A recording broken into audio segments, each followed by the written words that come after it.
Owen was my pal. Maybe the best one if I had to rank them. One of the good guys. He didn't have many friends.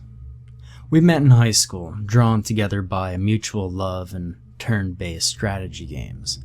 Master of Orion, Heroes of Might and Magic. Owen was an absolute beast at those games. He had a queer talent for memorizing patterns, statistics, and maps. He devoured games like a man possessed, teasing out exploits and secrets while the rest of us were cursing and swearing at the cheating, conniving tactics of our computerized opponent. Even 5 years out of college, Owen remained thin as a rake, his eyes looking perpetually surprised through thick spectacles. Life happened to the rest of our little circle of friends. We went corporate, chased the dream, ran the rat race. We never kept in touch like we should have, other than meeting up every few months for a meal. I gathered that he worked in a bank somewhere, cruising along and meeting his targets without excelling. The last time I saw Owen was a little over 4 months ago. He had arranged to meet me at one of our favorite bars in a quiet part of town. At least, it used to be quiet until jobs and the pressures of grown-up life just expanded and expanded, filling up my life like so much bubble wrap. I got to the bar first, or so I thought. I searched the crowd fruitlessly until my eyes focused on a lone figure in a scruffy coat sitting at the bar. I had to swallow a gasp as the man turned around. I hadn't seen Owen in the better part of a year, but he looked like he'd aged a dozen. He was thin before, but he was nothing more than skin and bones. His cheeks were sunken in, unshaven with a wispy beard framing his mouth. He smelled of sweat and grime and worse. One thing hadn't changed. His eyes still blazed with a fierce intelligence. He gestured at the seat next to him. When he spoke, the words came out in a rush. He'd found something, he said. He found a warning scribbled in an old map he'd seen in a library. It pointed to a street somewhere in the city that he hadn't been able to find on modern maps or on Google Maps. He'd hunted the street down, he said, and found a back alley, a nameless lane between two buildings that shouldn't have been there. Intrigued, he'd gone back and found another 2 maps in the library with other warnings, in different handwriting from the first. The maps were published years apart, yet seemed to be warning readers away from similar nameless streets. Owen grew more animated as he spoke, gesturing wildly, a small crust of white spittle forming at the corner of his mouth. He'd found more of the lanes the maps warned about, cracks between buildings that shouldn't have been there, hidden alleys. I saw the familiar glint of obsession in his eyes. He'd found something special, a hidden system, and wouldn't rest until he had laid bare its secrets. He stopped short, his eyes widening at something through the window across the busy street. I turned around to see what had spooked him, but the throng of people at the bar and on the street blocked me. Hands shaking, he teased out a tattered map from his pocket. It was covered in his crabby writing, too small to make out by the light of the bar counter. He marked a spot and hurriedly folded the map, which quickly disappeared into his pocket. It's big. Something big. Something hidden. I've almost got all the places. I'm almost there. I can't move fast enough. I'll need something faster. So, that's what he wanted. Just to borrow my car for the weekend. I gave him a look that was half pity and half derision. Pity for the friend I knew, and derision for the madman twitching before me. It wasn't the first time I'd let him drive my car, much less now since we drifted apart. I'd no idea what had gotten into Owen, and I wasn't even sure that I'd get it back in one piece. In the end, his plaintive wheedling got the better of me, and I agreed to let him have my car for the weekend. I wish to God I hadn't. I didn't hear anything from Owen that Saturday, or the day after. He didn't pick up his mobile phone the entire night. I had to get a cab to work on Monday morning and planned to take my mounting frustration out on Owen after work. Friendship be damned. His antics seemed more like college hijinks than something an adult should be playing at. I checked my phone as I left my apartment. A text from Owen. Car at my place. I was wrong. Burn map. Leave nothing behind. Don't come after me. I was sufficiently unnerved by the message to leave work early. I hadn't been to Owen's apartment in years, but I still remembered the way. I saw my car parked out front, a cup of coffee in the cup holder, a huge map of the city, densely annotated, unfolded in the passenger seat. I made my way up the stairs. The door to the apartment was open. Owen wasn't inside. His mother was. Her face crumpled with a grief that no parent should know. Owen's house was a wreck. His mental decline clearly reflected in his apartment. Maps, photographs, and sheets of paper covered with a mixture of scrawled handwriting covered every possible surface. Between gulping sobs, she explained how she'd just come back from the morgue to identify his body. He'd been in a pretty nasty hit-and-run accident the morning before. The cop said he must have been dragged for a distance. Facial identification was impossible. She only managed to identify him through his personal effects and tattoo on his upper arm. Or at least, a tattoo that used to be on his upper arm. The accident had sheared a chunk of flesh right off of him, and she had to identify pieces of her son's body laid out on the cold metal of her gurney. Owen's father and brother came by with the funeral director then. I excused myself, leaving the family to their grief. As his friend, I should have offered my help, but I needed to leave the house. Owen had been found on Sunday morning. I whipped out my phone to verify what I already knew. He texted me at 3 a.m. on Monday morning. My head was still spinning when I got into my car. The shock of Owen's sudden passing and the chill left by the text message this morning danced nauseatingly in my head. Was the fight in the bar all I had to remember him by? I unfolded the map. Owen's spidery writing covered almost every available space on the map. He'd been writing with a force and speed which turned his usually neat script into an illegible scrawl, so forceful in places that the cheap ballpoint pen had punched through the paper. He'd marked out dozens of locations on the map with crude stars, accompanied by annotated times and dates. The rest of the text made no sense. There were scribbled symbols that didn't even match any language that I knew of.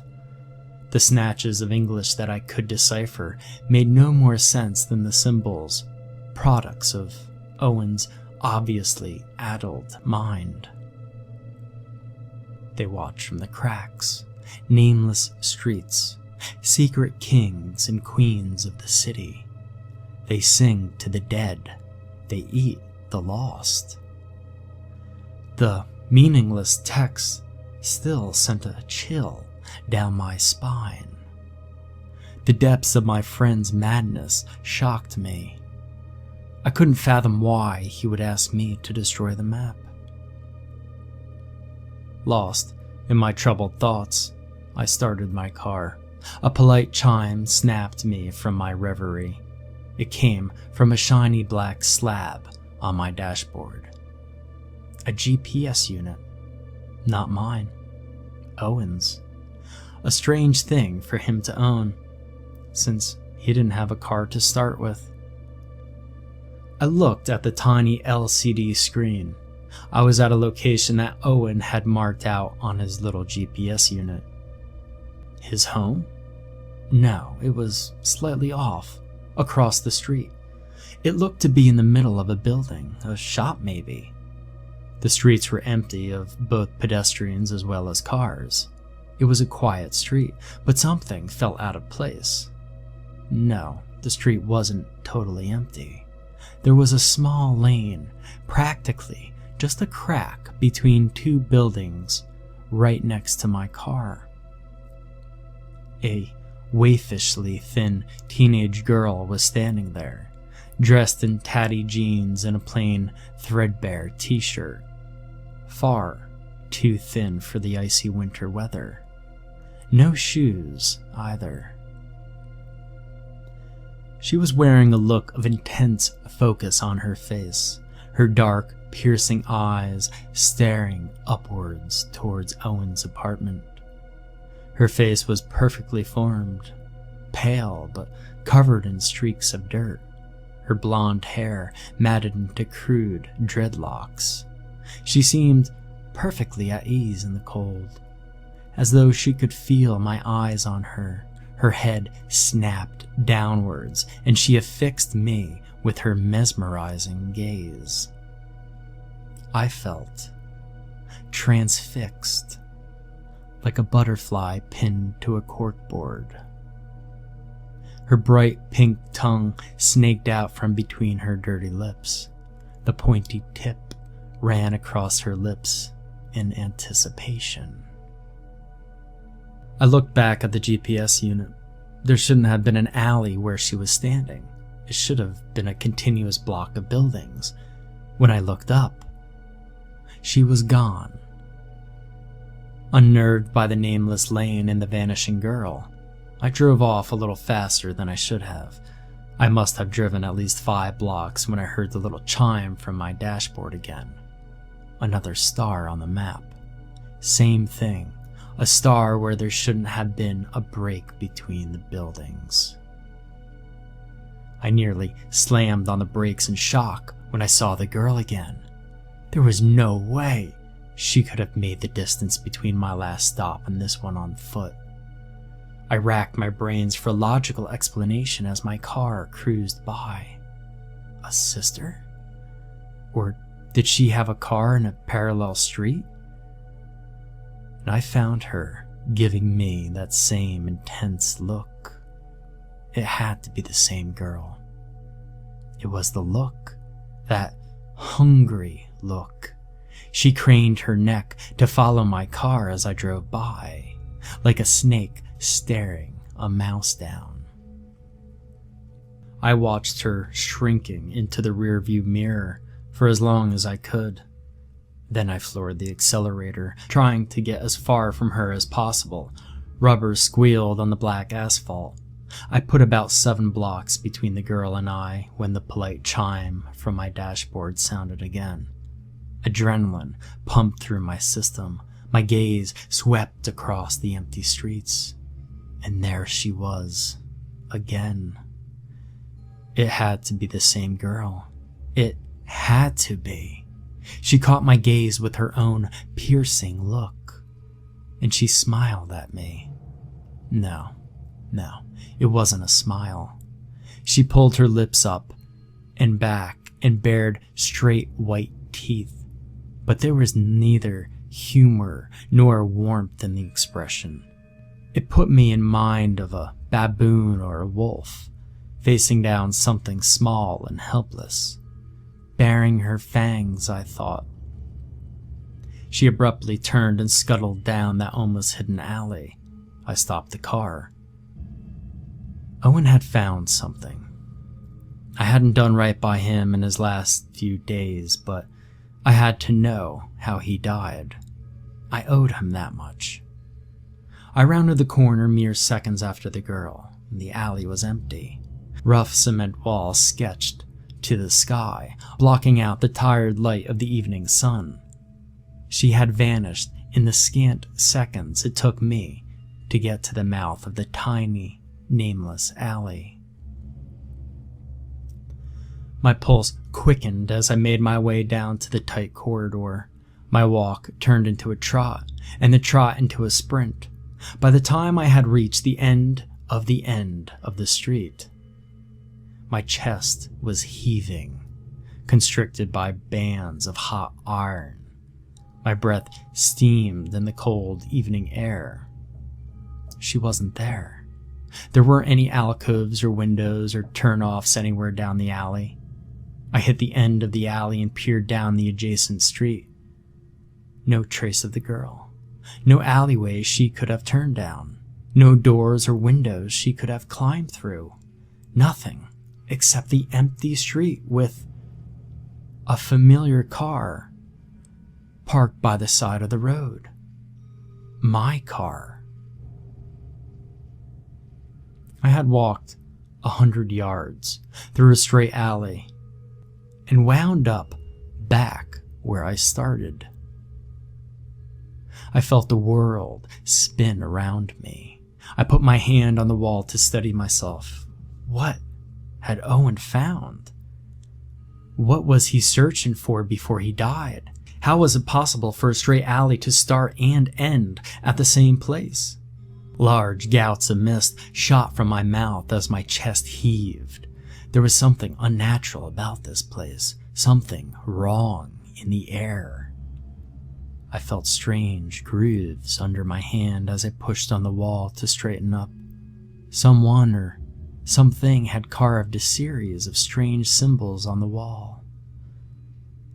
Now I know where Owen had gotten those scribbled hieroglyphics from. He'd seen them too.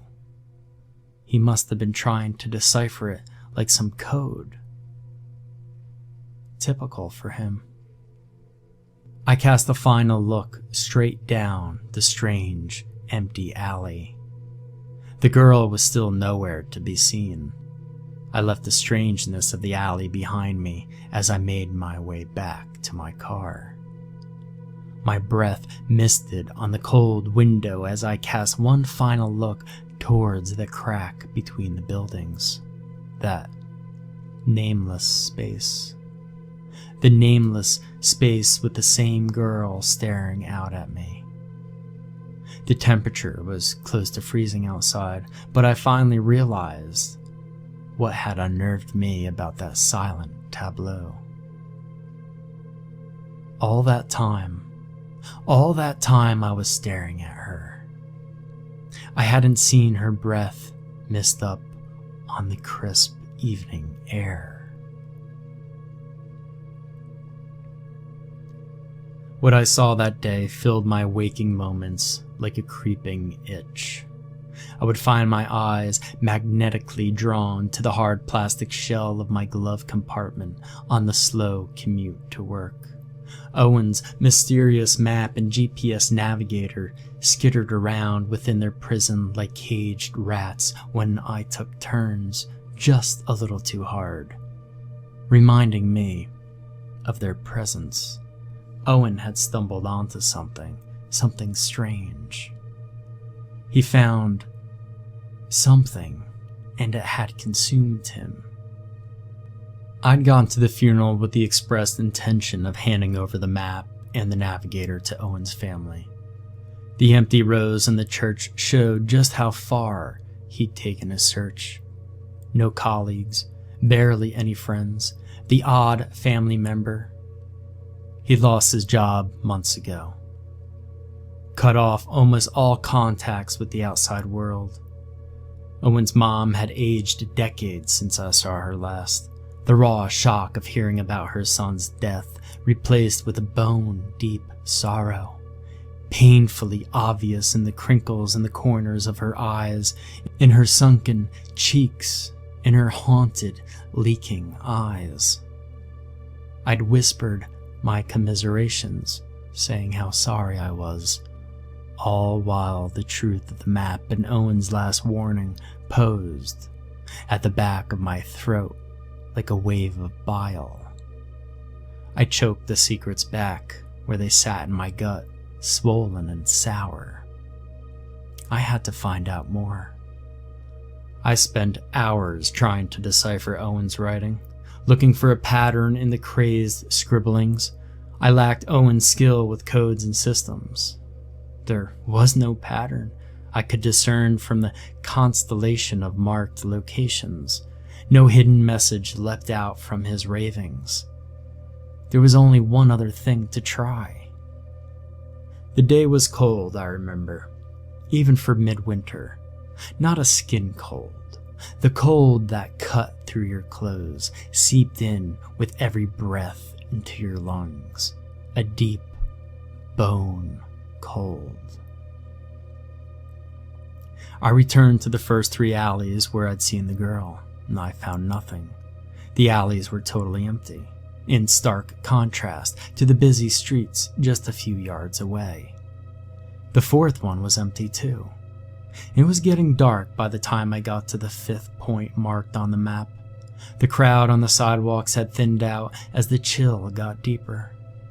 Owen's handwriting was impossible to read in the weakening light. I rounded the corner, and I saw another one. He could have been a brother, or a twin to the girl I'd seen. Same blonde hair, a simple fitted t-shirt, jeans, barefoot on the biting, cold concrete. He gave me a sardonic stare. He looked to be gnawing at something, a chicken wing or something similar, with great gusto. I saw as he stretched his mouth open to suck the last ounce of flavor off the little morsel before drawing out the bleached bone from his mouth and flinging it into the distance. He made a little move as though he'd bitten into something sour. His eyes still locked with mine. He opened his mouth and rooted around with a questing finger, finding what he'd been looking for. He hooked out a huge-looking grayish chunk out of his mouth and delicately sat it on the floor. Abruptly, he turned, took 3 deliberate steps to his right, and vanished around a turn. I rushed forward to see what he had out on the floor. I wish I hadn't. It was a ring, class of 06, still slicked wet with saliva on the outside, but sticky red with blood and shreds of tissue on the inside. I instinctively clutched at the identical ring I wore on my index finger. The boy hadn't been chewing on any buffalo wing. He'd been chewing on Owen's finger. The smell of blood hit my nose, sharp and rich through the evening chill. My last meal rushed out of me in a flood and sat hot and steaming on the cold floor. I turned to face the small nook the boy had walked into. Nothing. Like the girl, he'd vanished. All that lay before me was a featureless dead end. Not featureless. Something that nobody else could have seen. Nobody but Owen and me. There, in the delicate spiderweb of cracks on the concrete, drawn out in a thin black filigree on the wall, was another of the symbols from Owen's map. When does a search become an obsession? Or when does obsession burst into mania? Owen's degeneration was clear as day to me, but my own descent was far more subtle. The terrible damage of the accident had visited one final indignity on Owen and his kin. They had to say goodbye to the polished wooden veneer of a closed coffin. Had it really been my dear friend in that box? There must have been a few hundred of those rings passed out. Could have belonged to anyone in my graduating year. Yet, I knew, deep inside of me, that it had to be Owen's ring I had picked up off the cold cement, wet with spit and blood. My search began in earnest then, to seek out what he had found, hoping beyond reason that I would find my own friend somewhere along that path. It started innocently enough. I'd spend a free evening after work wandering the streets, following Owen's map, each location like another morsel on a trail of breadcrumbs. The trail of clues was maddening. Again, I got the sense of a deeper pattern behind the randomness, and cursed myself for being unable to see it. Each site I visited seemed to hold a piece of the puzzle.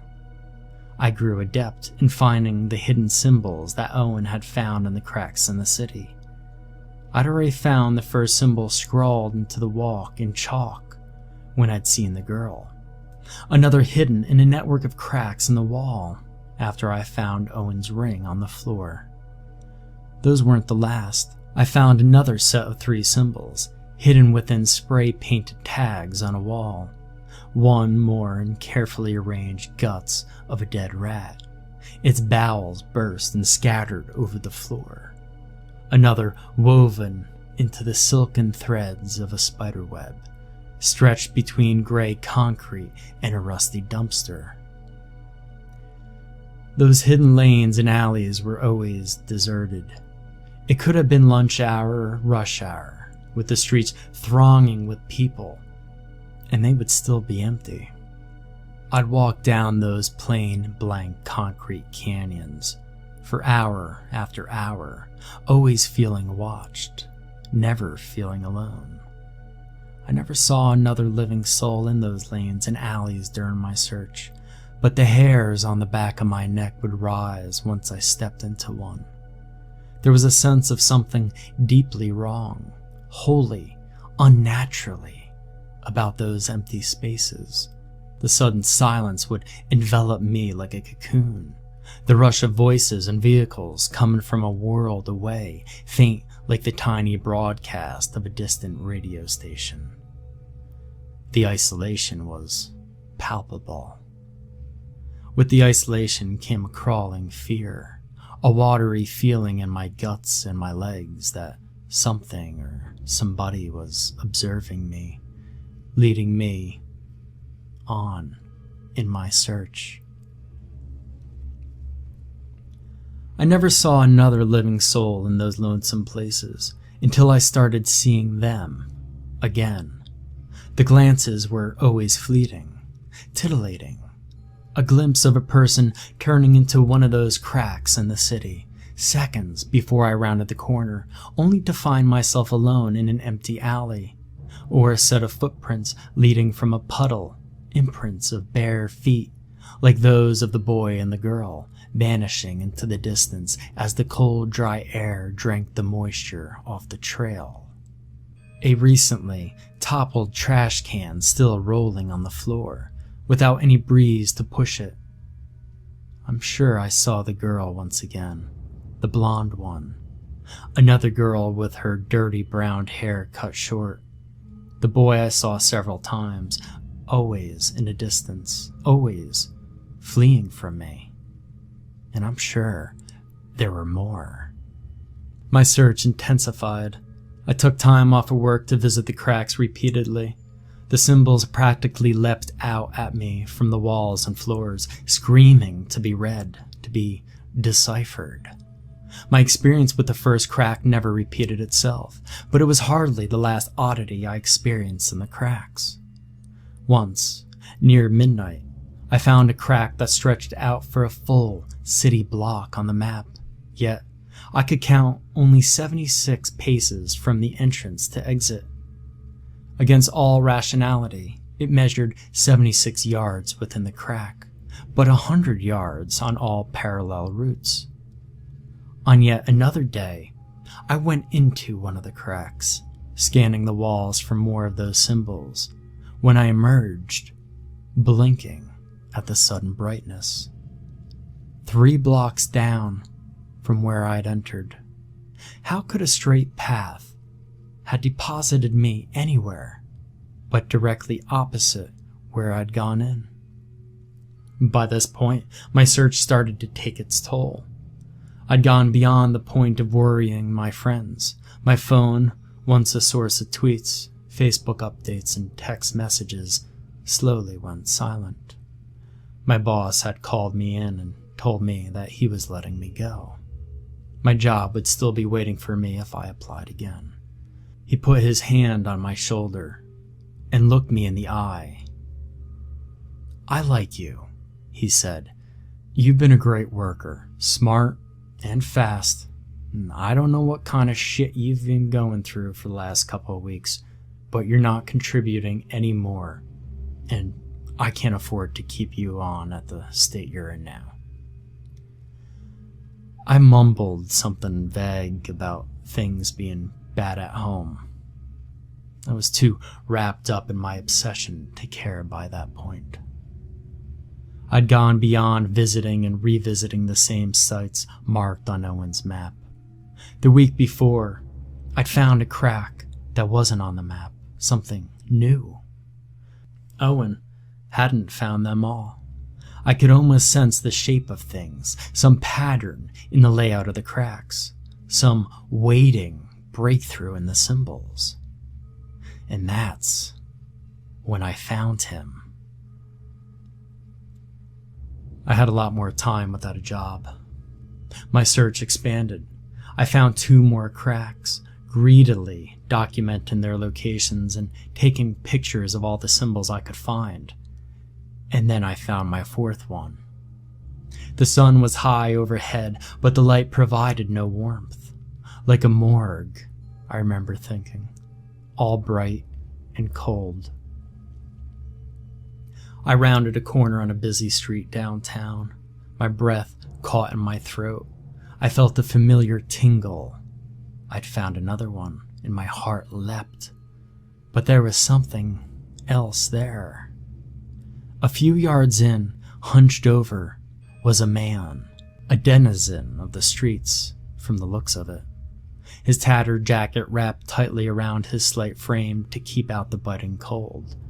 A dirty hand poked out from his jacket, holding the zipperless front together. I just saw 2 fingers clutching the dirty material.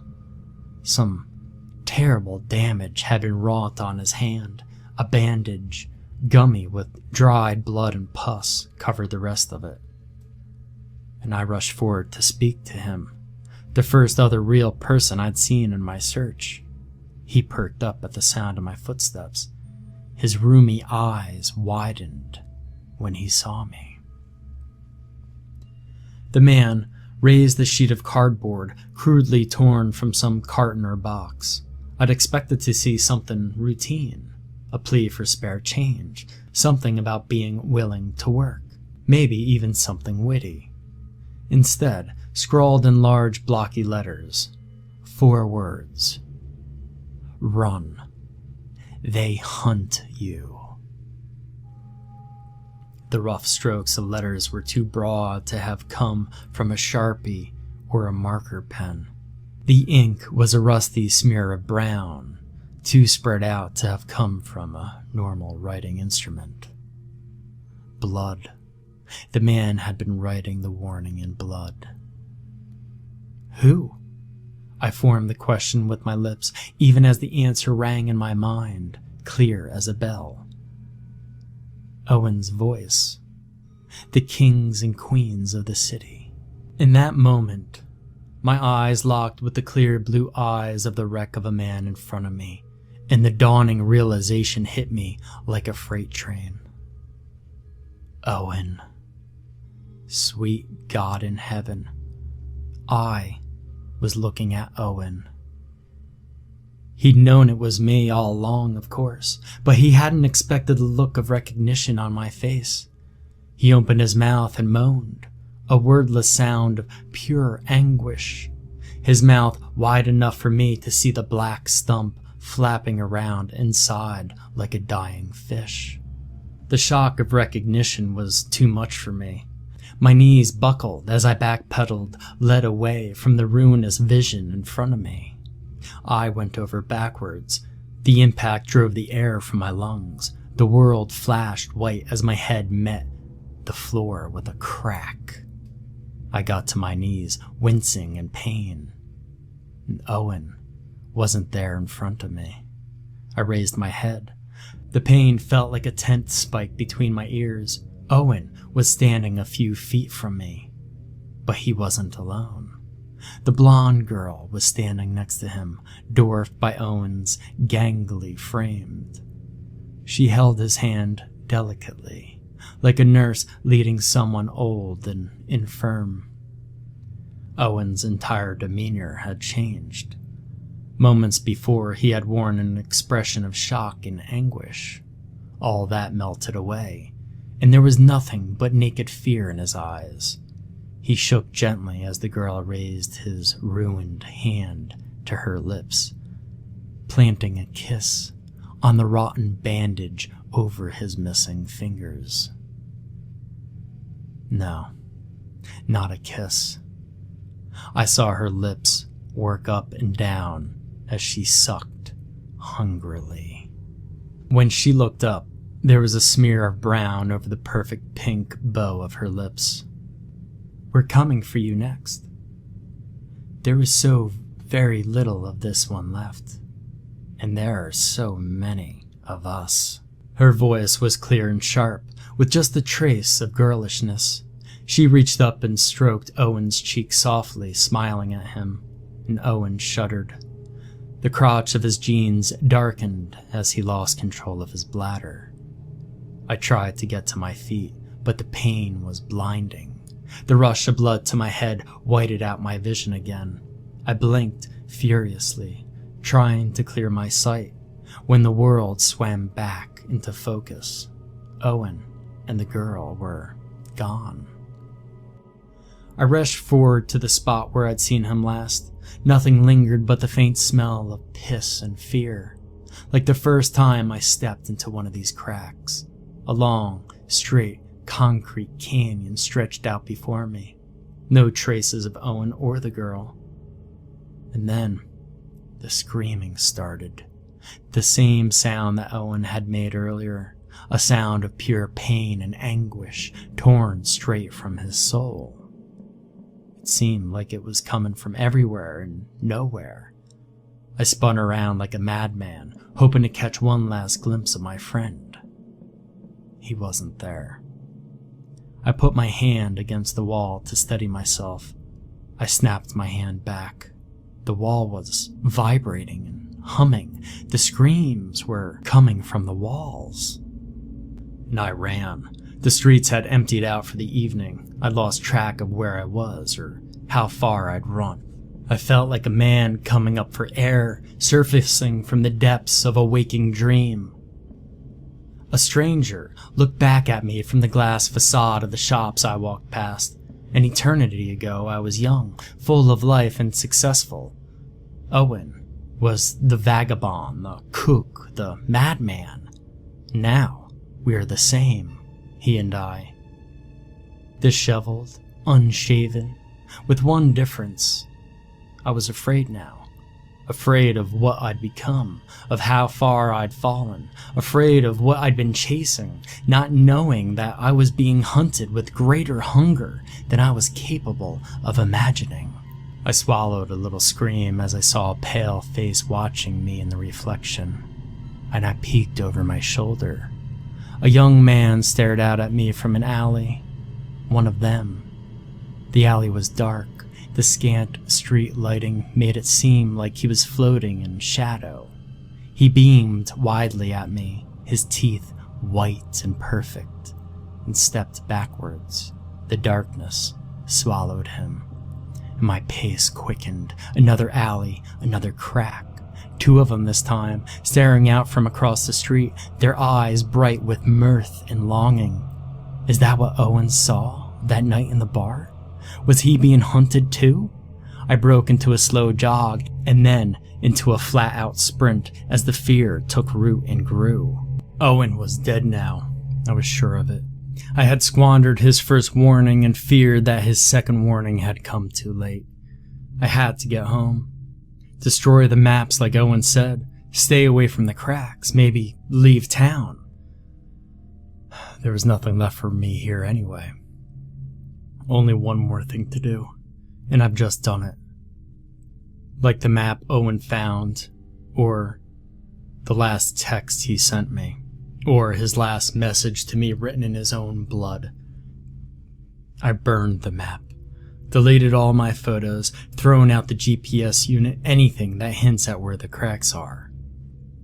All that I need to do is leave my story, my warning, and my hope that nobody else follows me or sees what I've seen.